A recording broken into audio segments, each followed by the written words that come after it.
तो hello everyone. अगर आप जेन्युइन बेसिस पे तैयारी करना चाहते हो ना, आप ये चाहते हो कि मैं स्टार्टिंग से पढ़ूंगा। आज मैं खुद से प्रतिज्ञा करता हूँ, क्योंकि हर दिन कुछ बच्चे सोचते हैं कि मैं आज से पढ़ूंगा, मैं कल से पढ़ूंगा। देखो क्या है बाबू, आपके मात्र 5 सब्जेक्ट है।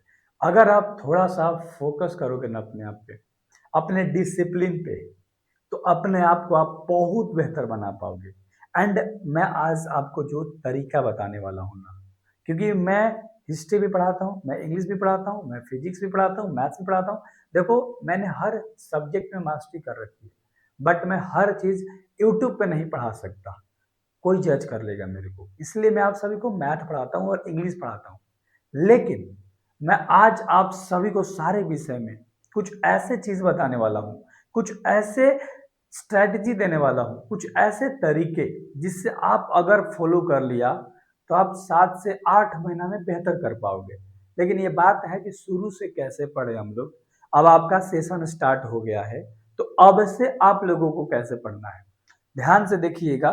ठीक है बाबू, ध्यान से देखना, ये चैनल स्पेशल साइंस वालों के लिए ही है। आपका जो कॉमन सब्जेक्ट होता है ना, वो होता है हिंदी और वह होता है इंग्लिश। ध्यान से मेरी बात को समझिए आप लोग।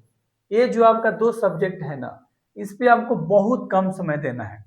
आपको लगता है कि इंग्लिश हार्ड है, मैं कहता हूं ना, इंग्लिश में मात्र 7 तरीके के सवाल आते हैं। मात्र 7 तरीके के सवाल आते हैं और मात्र 7 गो सवाल आता है। याद रख लेना, 7 तरीके के सवाल और मात्र 7 गो ही सवाल आता है। अगर आप 2-2 दिन 5-5 दिन दे दिए ना, 7 5 35, 2 महीना में इंग्लिश में ना तुम पूरे नंबर लेकर आओगे, क्योंकि इंग्लिश का टीचर तुमसे कह रहा है। ये बात याद रखना अपने जहन में। मैं ही कराऊंगा आपका सिलेबस कंप्लीट, बुक हो या हो ग्रामर।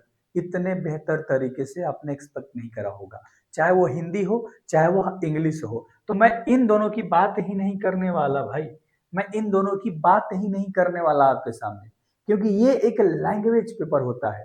ध्यान से समझना मेरी बातों को। मैं कह रहा हूँ लाडलो, मैं कह रहा हूँ लाडलियो, कि यह एक लैंग्वेज पेपर होता है। और लैंग्वेज पेपर पे कमांड आप 2 महीना में, आप साफा नन क्यों नहीं है, आपको कुछ क्यों नहीं आता है, 2 महीना में आप मास्टरी कर सकते हैं इन दोनों सब्जेक्ट पे, और 93 94 97 आराम से इजीली ला सकते हैं।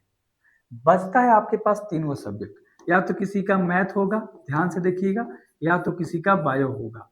ठीक है, ये दोनों में से कोई एक होगा, या तो किसी का दोनों होगा, एक एक्स्ट्रा होगा। ठीक है, लेकिन फिजिक्स केमिस्ट्री सबका होगा। क्या होगा? फिजिक्स और केमिस्ट्री सबका होगा। तो मैं आपसे यहाँ पर क्या कहना चाहता हूँ, थोड़ा सा ध्यान से समझिएगा, तो आप अच्छे तरीके से समझ जाइएगा। अब आप खुद पे थोड़ा सा जोर डालिए, अपने माइंड पे थोड़ा सा जोर डालिए। अब आप यहाँ पर सोचिए कि अभी जो मैंने 3 सब्जेक्ट आपको कहा है, मैंने ये जो 3 सब्जेक्ट आपको कहा है, क्या आप इन 3 सब्जेक्ट में तीनों में कमजोर है? या आपको लगता है कि आप मैथ कर लेंगे? क्या आपको लगता है कि फिजिक्स कर लेंगे? या तो आपको लगता होगा कि हम केमिस्ट्री कर लेंगे?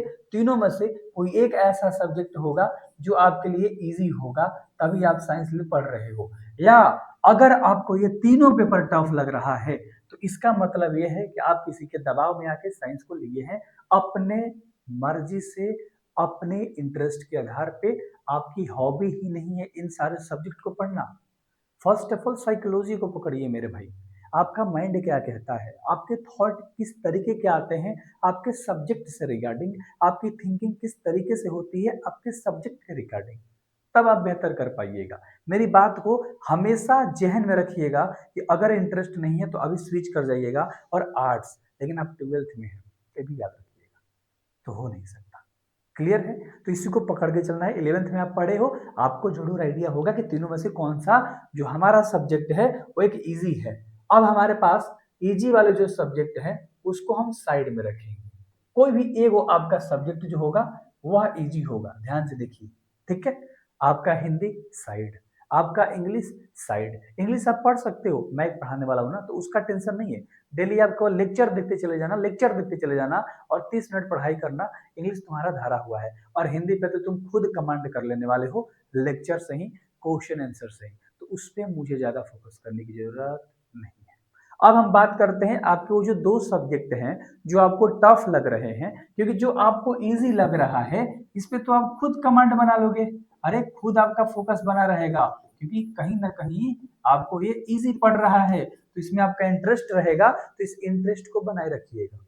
इस इंटरेस्ट को आप बनाए रखिएगा। अगर आपका ये इंटरेस्ट ब्रेक हुआ इस सब्जेक्ट से, तो मैं इतना दावे से कह सकता हूँ कि आपका परसेंटेज नहीं बनेगा, आपका 70, आपका 80% नहीं बनेगा, क्योंकि ये जो इजी सब्जेक्ट आपको दिख रहा है ये तीनों सब्जेक्ट में से यही आपका नंबर दिलाएगा, याद रखिएगा। तो इसको पकड़ के रखिएगा, ठीक है। अब हम बात करेंगे दो सब्जेक्ट की, किसकी? अगर हम बात करेंगे दो सब्जेक्ट की। अब जो आपको सब्जेक्ट थोड़ा सा टफ लगता है, अब जो आपको सब्जेक्ट टफ लगता है, आपको क्या करना होता है? आपको तीन चार चीजें करनी होती है उस सब्जेक्ट से रिगार्डिंग। भैया क्या करनी होती है? सिंपल मैं बता रहा हूँ ना क्या करनी होती है। चुपचाप जो आपने टीचर को सिलेक्ट किया है, या तो आपने मुझे किया है या किसी और को किया है, कोई भी आपका टीचर है, आप ब्लाइंडली उसके लेक्चर को फॉलो कीजिए। मेरी बात ध्यान से सुनिए, लेकिन हाँ वो टीचर ट्रस्ट वाला होना चाहिए कि आपके सिलेबस को पूरा कराएगा, ये भी याद रखिएगा। अगर आपको जानना है कि वो टीचर कैसा है और कैसे सिलेबस को पूरा कराता है कि नहीं, तो आप PYQ देखिए उसका, मतलब उसके पिछले साल का परफॉर्मेंस देखिए, उससे पिछले साल का परफॉर्मेंस देखिए, या उसके ब्रेन का जो थिंकिंग है या वो जो सोचता है उसका जो थॉट है, उस प्रोसेस से भी आप जान सकते हैं कि ये बंदा जो है ना, ये जो टीचर है ना, ये मेरे लिए परफेक्ट है, ठीक है, याद रखिएगा। तो आइए अब टीचर के किन किन बातों को फॉलो करना है। सबसे पहले उसके लेक्चर को फॉलो करना है। क्या करना है?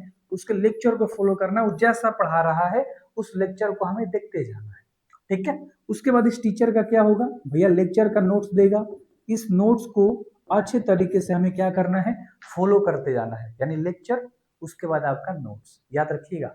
अब नोट्स के अंदर ना टीचर खुद कहेगा कि बाबू ये जो मैंने नोट्स दिया है ना, इसके अंदर में ये जो है ना वो VBI वाला पॉइंट्स है। क्या है? ये VBI वाला पॉइंट्स है, यानी बहुत इंपॉर्टेंट है। उसको आप क्या करोगे मेरे भाई? उसको आप क्या करोगे? उसको आप हाईलाइट करोगे। उसको क्या करोगे आप? उसको हाईलाइट करोगे। याद रखना मैंने क्या कहा, उसको आप क्या करोगे? VBI पॉइंट मतलब जो भी आपके पॉइंट्स है उसको क्या करोगे? हाईलाइट करोगे, ठीक है। टीचर के लेक्चर्स हो गए, ठीक है, आप कहोगे हाँ। टीचर के नोट्स हो गए और उसमें VBI टॉपिक्स क्या है वो हाईलाइट हो गए। अब हमारा जो लास्ट प्रोसेस बचता है ना, वो बचता है क्या?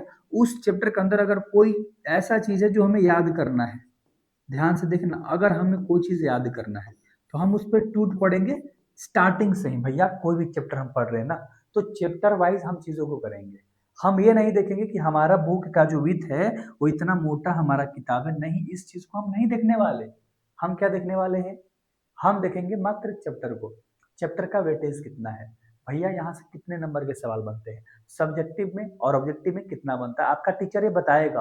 अगर एक अच्छा टीचर है उसको पता है कि मुझे इस बच्चे से नंबर उखड़वाना है, जो मेरा स्टूडेंट है वो आपको ये चीज बताएगा, वो ये चीजें बताएगा, याद रखना। तो आपको ब्लाइंडली उसके सारी चीजों को फॉलो करना है। और जो टीचर मतलब जो आपके टीचर हैं, वो आपके जो चैप्टर है उसको जिस दिन उसने कंप्लीट कर दिया उसके बाद आप उसका एक रूटीन बनाना, चैप्टर का, नोटबुक, चैप्टर का क्या बनाओगे? सर इस चैप्टर को ना 15 दिन पे, 1 महीना पर रिवीजन करूंगा। अब रिवीजन का मतलब ये नहीं कि हर सवाल को बनाऊंगा कहीं बैठ के, ना, बिल्कुल नहीं। जो सवाल लगता है कि 100% मुझसे सॉल्व हो जाएगा, 100% मुझे याद है, उस पर फोकस नहीं करना। उसको एक बार रीड करना है, देखना है और हटा देना है। आपने जो हाईलाइट किया था ना स्टार्टिंग में VBI पॉइंट्स, या जो आपको टफ लगता है, उस चीज को एकदम शिद्दत से आपको करना है। मेरे भाई इस भाई पे ट्रस्ट करके देख ले, जैसा मैं कह रहा हूँ स्टार्टिंग से। टीचर पे भरोसा कर ले, अपने नोट्स पे भरोसा कर जो तू बना रहा है, और उसके अंदर जो चीज हार्ड लग रहा है, जो चीज इजी लग रहा है, सबको तू ऑब्जर्व करते जा, सबको ऑब्जर्व करते जा, इजी हो हार्ड हो।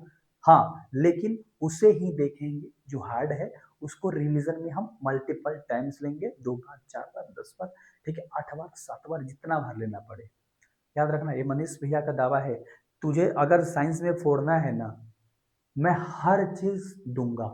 सब्जेक्टिव चाहिए दूंगा, ऑब्जेक्टिव चाहिए दूंगा, PYQ चाहिए दूंगा, सारा क्वेश्चन लड़ेगा, तुझे मेहनत करना होगा। तुझे मेहनत करना होगा। यहाँ पर सारे सब्जेक्ट का लेक्चर दिवा दूंगा, बस तुझे मेहनत करना होगा, इतना याद रखना। ठीक है, तो मत जाना, स्टार्टिंग से मेरे साथ रहना, मैं गाइड करूंगा कौन सब्जेक्ट में कैसे पढ़ाई करते जाना है। ठीक है, डिस्क्रिप्शन में ऐप होगा, व्हाट्सएप ग्रुप का लिंक होगा, दोनों जगह ज्वाइन होना तू। ठीक है, ऐप में कोई कोर्स नहीं है तेरे लिए मेरे भाई, कोई कोर्स नहीं है, रिलैक्स। ऐप डाउनलोड करना ताकि मैं कुछ अगर बाद में फ्री में दूं करने के लिए तो तुम कर पाओ, लेकिन व्हाट्सएप ग्रुप से इसलिए जुड़ना ताकि आगे कोई अगर वीडियो आए तो तू उस वीडियो को देख पाए। याद रखना मेरे भाई। ठीक है, लाखों बच्चों को पढ़ाया है, 2-2 लाख, 3-3 लाख, 4-4 लाख बच्चों को पढ़ाया है, तो उतना ट्रस्ट कर सकते हो। ठीक है, so thank you very much. I hope कि इस वीडियो से तुम्हें बहुत कुछ सीखने को मिला है, तो ये चीज़ हमेशा अपने माइंड में रखना। मिलते हैं अगले क्लास में, हंसते रहिए, मुस्कुराते रहिए, और इस क्लास को ना बिल्कुल फाड़ डालिए भाई, पढ़ लिख के। ठीक है, गर्दा होना चाहिए ये क्लास 12th, कसम खा लो। मिलते हैं आपके मनीष भैया किसी और वीडियोज में। Do subscribe this channel right now. ठीक है, और हाँ, स्पोकन बैच हमारा अभी है, 299 का ऑफर चल रहा है, तो ज़रूर चेकआउट कर लेना। ठीक है, ज़रूर चेकआउट कर लेना। ठीक, चलिए।